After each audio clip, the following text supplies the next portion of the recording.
পাকিস্তান আবারও দিল ধমকি, আর এইবার কাশ্মীর নিয়ে না, ধমকি দিল ক্রিকেট নিয়ে। কি বলছে আসুন শুনে নিন।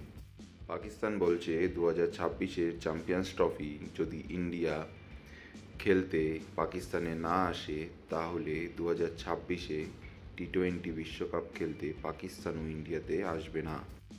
একই ধমকি দিয়েছিল পাকিস্তান এশিয়া কাপের টাইমে।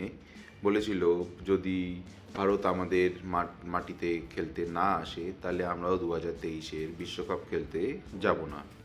আর যথারীতি সেইবারও ইন্ডিয়া পাকিস্তানের মাটিতে খেলতে যায়নি, খেলাটা হয়েছিল শ্রীলঙ্কার মাটিতেই। কিন্তু এইবার পাকিস্তান জোর গলায় বলছে 2025-এ ইন্ডিয়া চ্যাম্পিয়ন্স ট্রফি খেলতে যদি পাকিস্তানে না আসে, তাহলে 2026-এর ওয়ার্ল্ড টি-20 বিশ্বকাপ খেলতেও পাকিস্তান ইন্ডিয়াতে যাবে না। পাকিস্তান এত বড় ইভেন্ট হোস্ট করেছিল 1996 সালে লাস্ট।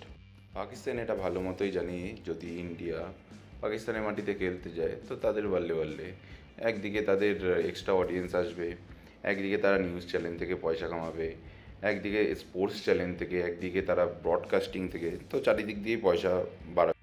আর কেনই বা যাবে ভারত পাকিস্তানে, যেখানে এদিকে ওদিকে গলিতে মলিতে যখন খুশি যেখানে বিস্ফোরণ করে দিচ্ছে, সেখানে দাঁড়িয়ে বিসিসিআই কেন তাদের প্লেয়ারদের উপর রিস্ক নিতে যাবে?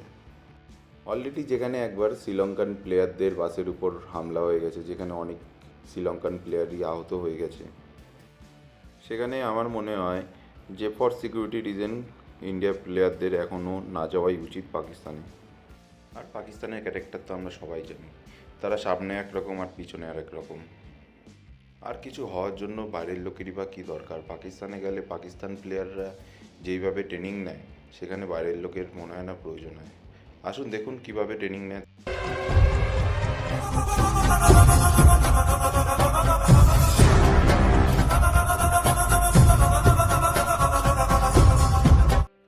কোন প্লেয়াররা এইভাবে ট্রেনিং নেয় আপনাদের দেখে কি মনে হচ্ছে? ইন্ডিয়ার কি পাকিস্তানে যাওয়া ঠিক হবে?